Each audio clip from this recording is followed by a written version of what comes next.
Story 1. A bit of background. I work in the customer care department, the call center at a local HVAC, appliance, plumbing, and electrical company. If you're in the Livingston/Wayne/Washtenaw County area you've probably seen our vans all over the place. And, like most HVAC companies out there, we schedule our service calls based on a priority system. If you've ever been asked how old your Furnisac is, if the company you're calling installed it or not, they're trying to find out what priority you are. Our priority list is as follows. Priority 1 are installs and our Priority Service Perk Club members in a no heat, no cool, or no hot water situation. Priority 2 any customer with 10-plus-year-old equipment, any person who's come into our building's parts department to request service, and any employee-recommended customer must be in a no heat, no cool, or no hot water situation. Priority 3 any previous customer with under 10-year-old equipment in a no heat, no cool, no hot water situation. Priority 4 new customer with under 10-year-old equipment in a no heat, no cool, no hot water situation, and any non-emergent calls, i.e. the unit is noisy or customer needs a tech to change a filter. Things that aren't, oh God, it's 20 degrees out and I can't get my furnace to work and it's freezing, please help me. Now, this can be a bit flexible, and it doesn't take things like Carrier's the brand we sell warranty requests into account. But it's a fairly standard guide so we can get to customers who have already paid us a ton of money and customers who we can sell new furnaces to before handling people who are probably not going to purchase a new furnace through us, i.e. they're just going to want repairs or they'll end up calling their manufacturer to get the repair covered under warranty instead of going through us. We also run Monday-Saturday for regular service calls. Though Saturdays are usually a lighter day because it's Saturday and we know our techs don't want to work a full day on a Saturday, can't blame them. I don't either. Each tech usually gets about 3-4 calls on Saturday versus 6-7 on Monday-Friday. Also, all names have been changed for privacy so I don't get busted if this gets famous. Now on to the malicious compliance. To set the scene, it's Saturday morning, around 9 a.m. and the call center is about 5 minutes away from getting slammed with calls because it's the first cold day of the fall-winter in around 30 degrees to give you an idea, and we're currently accepting priorities 1 and 2 for Saturday's schedule. All others are being booked out to the following week. Suddenly, an email pops up from our HVAC manager, Tommy. It says, "Per Ken, our owner, we are open to all service calls today." We're panicking in the office because that means we have to take anything and everything that comes in, non-emergent or otherwise. Our dispatcher, Eliza, texts Tommy to make sure that he's serious, and it turns out that he is. Take anything that comes in. We have to be aware that this is one of the coldest days so far and be sympathetic to that, he replied. This isn't the first time our owner has tried to pull one of those say yes to everything moves, and since our call center manager isn't answering her phone, we decide to say, screw it. You want anything that comes in? You got it. Almost immediately after he sent that text, we were slammed by customers calling in, mostly new furnaces that were under other companies' warranties that had no heat, and non-emergency calls like noisy furnaces and filter changes. We took every single one of them. By the time our manager, Megan, had woken up to see the storm about an hour after Tommy sent his email, we had already filled up the schedule, each tech having about 7 calls each. Unfortunately, Megan told us to close the schedule down and book anything else we got in for Monday or after. But that hour of saying yes to every customer was cathartic. Part of me wishes that Megan would have let it continue, because, unfortunately, both Tommy and Ken tend to pull this stuff every time we switch over from heating to cooling, and they need to see what happens when you take everything and say yes to every customer's request. However, I also know that it's important to get that back on track so our customers don't get screwed over. Story 2. The story starts with me and my company. I'm a 30-year-old businesswoman who works in its service in a bank space. I'm the girl for everything basically, but I'm a specialist for first-level support, administration and backup, sometimes even networking. Even when I'm not head of my IT department, I basically had all the responsibilities of them. But unfortunately my pay grade doesn't reflect that at all. I think of my boss of my IT department as kinda lazy if not incompetent. He even brags about getting so much money for basically doing nothing. I have a 40-hour week, but since the whole IT department is my responsibility, I need to keep track of the servers and maybe problems that can occur 24/7. This is mostly done via emails. When the server status gives out a warning or a failure, I will get notified, and then I'm fixing the problem over a remote desktop or going to the company itself even in my free time. I wouldn't mind this, but I'm not getting paid for this. But on the other hand, I'm getting punished when something is going wrong. My boss's boss wasn't that much better. Since it was a fancy bank, everyone should be in a suit the whole time, to let it look professional, best with a skirt and high heels. Only problem is when you work in the first level support, you need to do a lot of behind-the-scenes work, like slipping under the desk to do or repair cable management, doing work on the server rack, and doing lots of other activities that make you dirty. You can imagine that this wore out my business clothes really fast, and not only that, they were so impractical and really made my work harder. So I changed my clothes to a comfy hoodie and work pants to fit the work I'm doing a bit better. When my boss saw me, he was furious, demanding I can't look like a poor hobo inside his bank. I told him that I demand work clothes for both occasions because they are expensive and gets worn out quickly. He refused, and I wasn't really happy about this. So much for the introduction. Someday, my boss's boss, head of the whole company, called me. He had a plan. He wanted to create quiet hours, meaning he didn't want his employees working on weekends to let them rest properly. At first glance, you could say, hey, that's a nice idea. Yeah. No, he just didn't like to pay them for overwork, because he got in some legal trouble with overwork paying in general. Not only that, some employees have strict deadlines and need the extra time to get work done. To actively ensure nobody can't work over the weekend, he wanted the following. Please make sure no one can access their emails and remote desktop over the weekend, no exceptions. Since we had a ticket system and were able to attach emails to tickets, I asked him to write an official work task. This has two reasons. First, I like everything documented.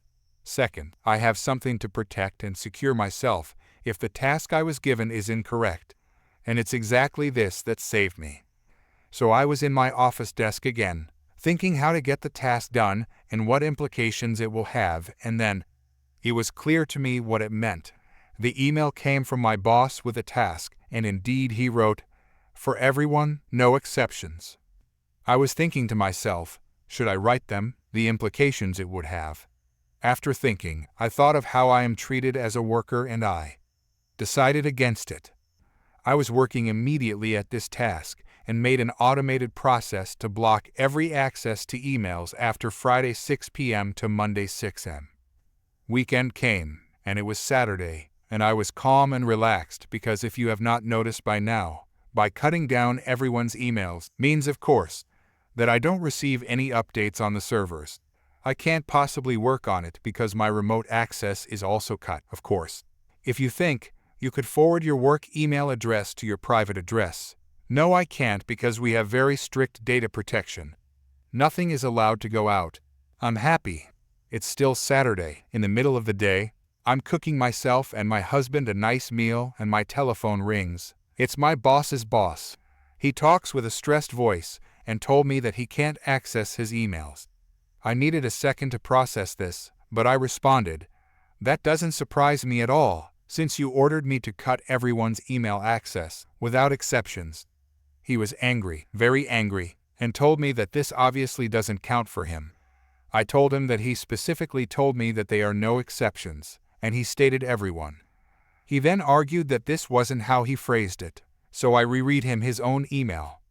After that, he was silent for a moment. He noticed the flaw in his logic. I broke the silence and asked him, "Sir, if you still want access to your emails on the weekend, that's no problem. Please send me a request per email, and I'll work on it first thing on Monday." A bit angry again, he replied that he wants to have it done immediately, And I calmly explained to him that I can't do this, since my remote access is also blocked, like he ordered. He hung up. 10 minutes later, he called me again. He asks me calmly if I can fix the problem right now when he pays me for my overwork. He also wants me to be available at any time, means I should receive my emails and be able to remote work, and that this will raise my pay grade by a lot. I thought that this is the perfect opportunity. I agree to that condition and pay raise, but only when my coworkers and I finally get work clothes. He agreed. Since then, my work situation drastically improved, and mostly only because I maliciously complied, well aware of the consequences of the given task. Story 3. I was a head lifeguard at a water park for 4 years, so I have definitely seen my fair share of entitled parents, but one entitled mother almost let her child drown because of it. At the park I work at, we have a bunch of slides, a wave pool, and one regular swimming pool that has these little plastic water slides that empty into it, that we also use for training. The shallow end is about 3 feet and the deep end is 10, but the water slides empty into the 4/5 feet end. A lot of people underestimate the depth, mostly parents and young children, and find themselves having to swim back to the wall instead of standing. I'm only 5'2", so even I still have to swim from that slide. Because of the depth, we require everyone under 48 to wear a life jacket, no matter where they are in the pool, state law. As you can imagine, a lot of parents aren't happy with this. And though we have free life jackets as a courtesy, on very busy days, we run out. But our biggest issues come from the parents who are convinced their child is the next Michael Phelps. On this particular day, it was fairly busy, and I'd enlisted a couple of my lifeguards to look for life jackets that were left in the cabanas/bathrooms/etc. instead of hanging back up. A little kid came running to the pool, and I noticed his height about 2 inches too short. Poor little guy. Me, hey buddy, I'm so sorry, but you can't swim in this pool without a life jacket. Entitled mother, walking up behind him, oh, it's all right, he can swim. Me, unfortunately, because of the state law, I can't let him in the water without a life jacket. Entitled mother, he's on the swim team. He's perfectly fine. Me, I'm sorry, ma'am. It's not our rule. It's the law. She rolls her eyes and huffs off, but manages to find her kid a life jacket. So I take my eyes off them and pay more attention to my zone. Regular irritated parent. No big deal. Fast forward about 10 minutes, and I see this kid climb up the slide. It's the child, so I whistle at him and take him to his mother and again say, "Ma'am, I understand he can probably swim, but he cannot go down the slide or go in the pool without a life jacket." Entitled mother, absolutely not. I am not putting that death trap back on my child. Me, I understand. But entitled mother, he can swim perfectly fine. He's on a swim team. He's fine. Me, beginning to get irritated, I legally cannot let your child touch that water if he does not have a life jacket on. Entitled mother, no, it was choking him. I will not have my child choking and dying. Goodbye. I almost cracked up, but she'd walked off, dragging her kid with her, so I rolled my eyes and didn't think anything of it. Every 20-30 minutes, we rotate positions as lifeguards to keep our eyes fresh and our energy up. So our lovely entitled mother decided to wait until we rotated to try and bring her child back. Unfortunately for her, I just moved to the other side of the pool. About 10 minutes into the rotation, I noticed a distressed swimmer swimming, but clearly struggling and barely moving. It's the stage before active drowning about 5 feet from the slide. I whistle, jump in, yank the swimmer onto my tube, and lo and behold, it's the same child. Now, I'm mad, but not as mad as entitled mother. She's sitting in a lounge chair on the side of the pool, not paying attention at all. Side note, parents, lifeguards are not your babysitters. I help the kid out and drag him to his mother. Me, ma'am, this is the 3rd time I have tried to talk to you. Your child almost drowned in the pool because he... Entitled mother, horrified, did you just touch my child? Me, I rescued your child. Entitled mother, I did not give you permission to save my child. You had no right to touch him. You should have asked me first before just grabbing him like that. Me, I didn't see you anywhere. You were not watching your child. So I had to make a decision. Entitled mother, yes, I was. He was swimming fine. How dare you save him just to prove your point?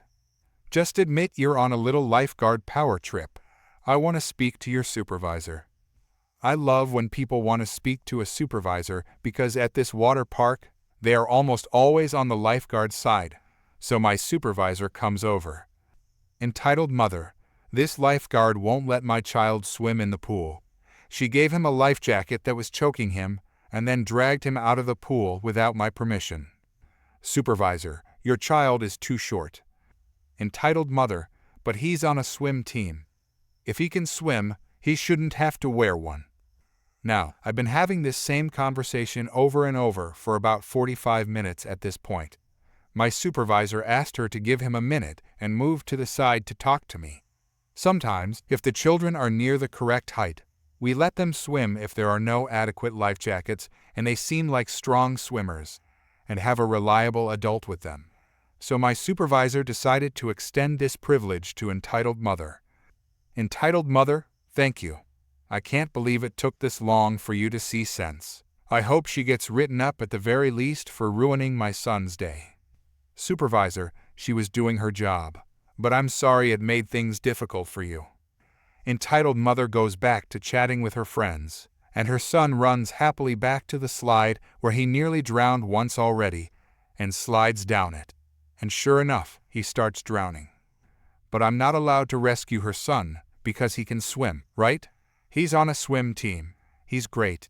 I'm actually about to jump in when my supervisor stops me and gets the mom's attention. Supervisor, ma'am, your son is drowning. Entitled mother, rolling her eyes and walking over to the edge of the pool, he is not. He's swimming fine. By this point, the son has moved from distressed swimming to active drowning. His mouth is bobbing up and down over the water. His eyes are wide, arms desperately grabbing for something, but he isn't moving anywhere. And no, none of the other patrons noticed because they were all doing their own thing, and drowning is very quiet and uneventful. Now, I'm getting antsy. I don't want a kid drowning on my watch, even if I don't have permission from the parent to rescue them. Entitled mother's friend comes over to see what's going on, gets wide-eyed and gasps. And the entitled mother falls into hysterics. Entitled mother, what are you doing? Don't just stand there. Do something, save him. Despite my anger, I need no second bidding. I jump in, grab the poor kid for a second time, and pull him out. Supervisor, please put a life jacket on him next time. Or take him to the children's area, where he can swim wherever he likes without one. Didn't even say thank you. Just shot me a dirty look, signed the incident report, and hauled her shivering child away. She was also banned from ever coming back here. Edit. Some people are doubting the legitimacy of this story, which, fair. If someone is doing something illegal and life-threatening, law enforcement should be called. That being said, on a day when our relatively small water park is filled with 6,000 people, situations like this end up being the least of our concerns. As upsetting as it is, it was handled. The child was safe the entire time. He struggled for a bit, but he took in no water. He didn't slip below the surface of the water, and we sent him to a medic just to be safe. I've seen dozens of supervisors, lifeguards, and swim teachers do very similar things. If I kicked someone out of the park, which I can't do, a supervisor or my manager has to do every time they endangered someone, or even did something illegal and endangering. I wouldn't have time to actually ensure people don't drown, as crazy as that sounds. Edit. I just wanted to clear a couple more things up. Legally, I had no right to jump in the second time if the parent told me no. It's similar to refusing medical assistance at a hospital. A lot of people are thinking, I didn't jump because the parent was being rude and I was being petty. But I didn't jump because 1, my supervisor told me not to, and 2, I was legally obligated not to. If I had jumped without the parent's permission, she could have sued the park and could have won. It's dumb, I agree, but we were technically following the law. I saved her child once, and then she explicitly told me not to save them again. And for the record, regardless of the law, I would have saved the child anyway if it got to a certain point and the entitled mother still hadn't given us permission. I don't care if my park gets sued or has to shut down or I never get another job. I don't want someone's death on my hands. Story 4. Hi all. This happened a few years back in China, at one of the universities there. Here, I was studying Chinese language, and I shared my language class with some people from France and Belgium, the French-speaking part. Our Chinese teacher was a really nice little lady that happened to also speak French. So often, whenever the French speakers had a question, they would ask it in French. Now, I didn't really mind it all that much, but at some point, it got to the point where about half of the questions in the class were asked in a language I did not understand. Obviously, that is detrimental to my own learning experience, since understanding the questions is important for me to learn the language. So I politely asked them if we could just do the class in English, because about half of us didn't understand what was being asked.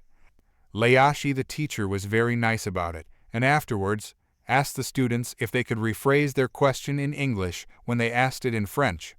But apparently the French and Belgian girls and guys didn't take it so well. They were constantly glaring at me and whispering among themselves in French. Well, I just shrugged and moved on. However, outside of class, they were always sticking together in their own little group, doing things together. At first, they would just walk past me when I was sitting down having a beer with my friends, and they would simply glare. But at some point, it came down to them cursing, talking bad about me to other students, and spitting on my lap when I was sitting in the park. Obviously, I was seething, so I might have called them a few words which were a bit too unsavory. Anyhow, they didn't take it well. So the next day, I found out that they scribbled all sorts of things on my dorm room. It basically said, "Screw you," and they also wrote Nazi. I don't actually know why they put this one. I think they thought I was German, which I'm not. Obviously, I was angry, but I didn't really know what to do, so I reported it to the International Student Office. ISO was really nice and understanding, but told me they can't actually do much unless I provide proof that something is happening.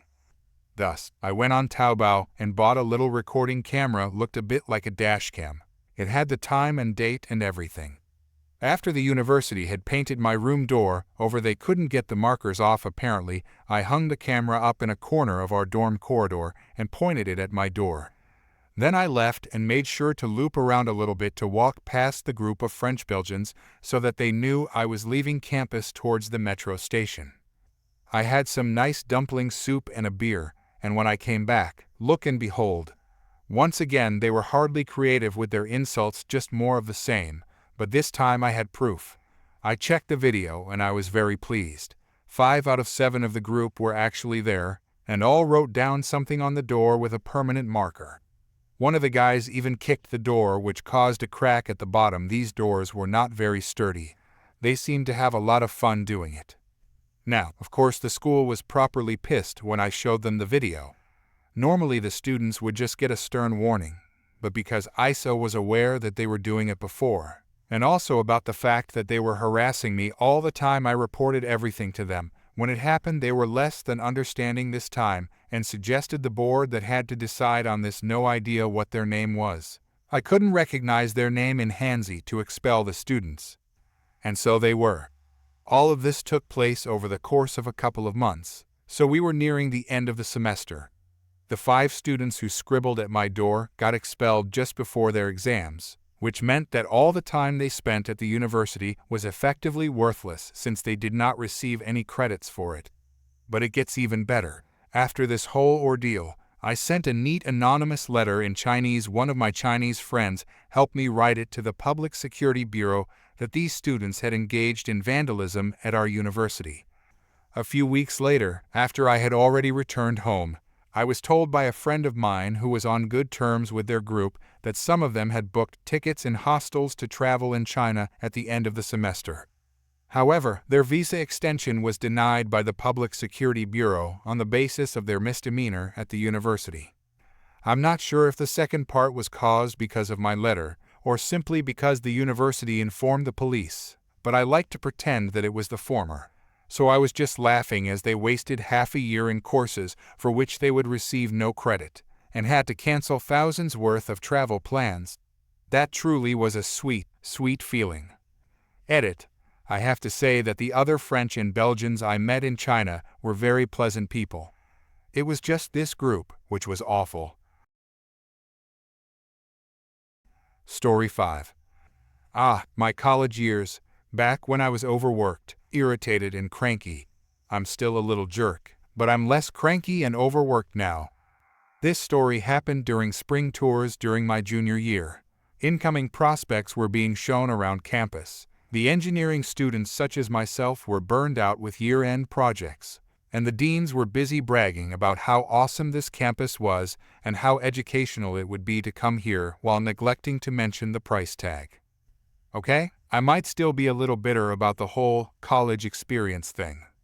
Anyway, my roommate and fellow engineering student Ben and I were frantically trying to finish up our lab reports in time for submission when the Dean of Engineering stormed through the big double doors to the lab. We were behind because our tutoring jobs both ran super long, and we weren't allowed to leave before the students. The Dean ordered us to stop what we were doing and to clean up the lab immediately. Ben and I looked around, noting all the boxes of lab supplies that were left out by delivery people, and pointed out that we really needed to get this lab report done 10% of our grade and be hey, not our mess and not our job.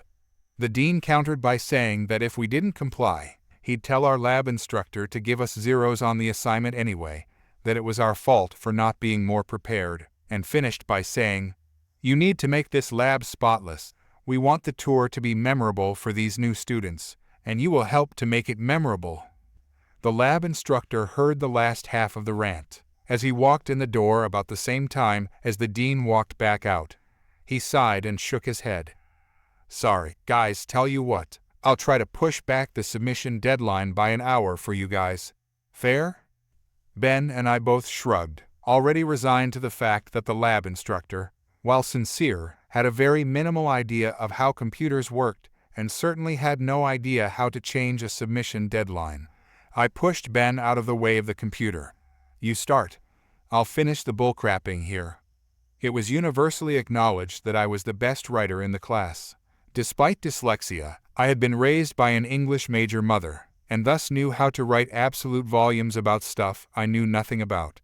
In this case, I actually did know the assignment, so I figured I'd use spell check as a crutch and slam this bugger out. My roomie got started. I got typing. 45 minutes later, I had our assignment finished and submitted. So I went to go help Ben with unpacking boxes. Doofus wouldn't let me near the box crusher. Knowing my habits of experimentation and recklessness, that was probably a good idea on his part. I was the lucky bugger who found the box of industrial breath masks, the big particle ones that made you look vaguely like Bane from Batman, and got a brilliant idea. Donning one, I turned to Ben. "What did the good doctor say about making the prospective's visit memorable?" He gave me the stink eye. "Would you stop fooling with that and help?" "I am helping," I protested, pitching my voice deeper. "I'm also planning." He threw a box at my head. "Practice your evil villain monologue later." "We both know I'm the anti-hero," I shot back, blocking the box. "You're the villain. You even have a goatee." He stroked it thoughtfully, looking evil. "Good point." "Anyway, listen," I ordered. Then in great detail, I told him my plan. Now, a little backstory. The engineering building was built into a hill. The first and second floors both had ground-level access at right angles in the architecture. We were on the first floor. The double lab doors opened out to face the double doors about 12 feet away that led outside to the east. This was so big lab equipment could be wheeled into the lab with minimal fuss. Walk up the hill, and you could wrap around the building to the south entrance. Ben and I finished putting the supplies away, then geared up.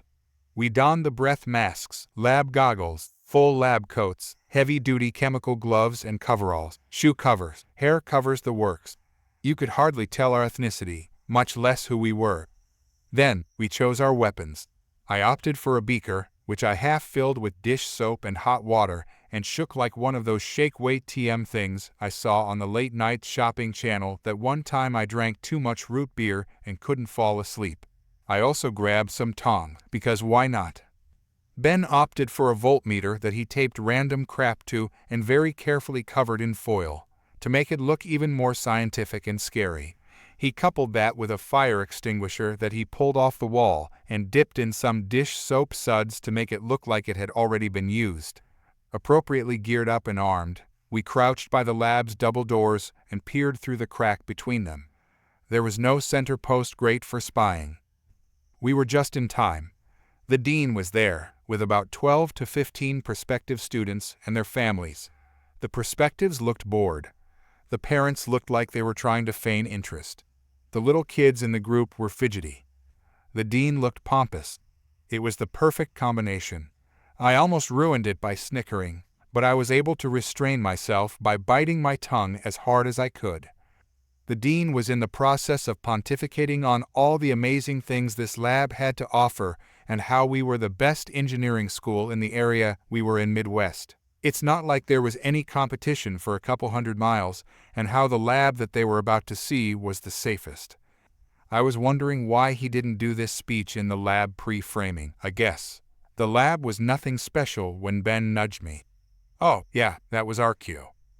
We backed up, then blew through those doors like a rival linebacker through our football team's defense, screaming, "Look out, it's gonna blow," at the top of our lungs. I made sure to slope a little foam out my beaker as I ran, just to add to the ambience. We crashed through the outer doors and took off up the hill and around the side of the building. Glancing back as we took the corner, I saw the first of the perspectives, the ones with reflexes faster than our team's defense, apparently running away from the building. Ben and I made tracks. We got in the south doors, ran down the back stairs, and re-entered the lab from the other side. The double lab doors had swung shut in our absence, but a peek through the crack showed that it wouldn't have mattered. The dean was outside trying to round up the tour, who had scattered to the four winds. We stripped off our gear in record time. I accidentally pants myself. I was in such a hurry and put everything away. We rinsed out the beakers. Ben tossed the voltmeter chimera in his bag for breakdown later, and I hung the extinguisher back up. Then, we grabbed a few textbooks and sat down at one of the tables, pretending to be studious. I told Ben to turn his book right side up for more realism. We didn't have to hurry. It was a good 5 minutes before the doors opened and the dean entered, leading the dubious tour. Man, if looks could kill, we'd have been dead and buried on the spot. He ushered the tour through awfully quickly, given the length of his prior speech, and gave us one last death glare as he headed out the other side. A couple of the kids looked at me questioningly. I winked at them. They nodded, started snickering, and continued on their merry way. Ben and I were recipients of a lecture later from the dean on proper decorum and taking pride in our school or some such baloney. I interrupted to ask innocently, why? Was the lab not clean enough, or did we not do enough to make the tour memorable? Which led to our dismissal from his presence due to blood pressure issues. A new rule was added to the school shortly thereafter. In the laboratory section, students shall not handle any lab supplies without a faculty member present. However, we were never asked to nay. We were banned from putting new supplies away again. Got an A on the report, by the way. I'm not sure if it was good enough to warrant that, but the lab instructor had a sense of humor, and I never turned down a good grade.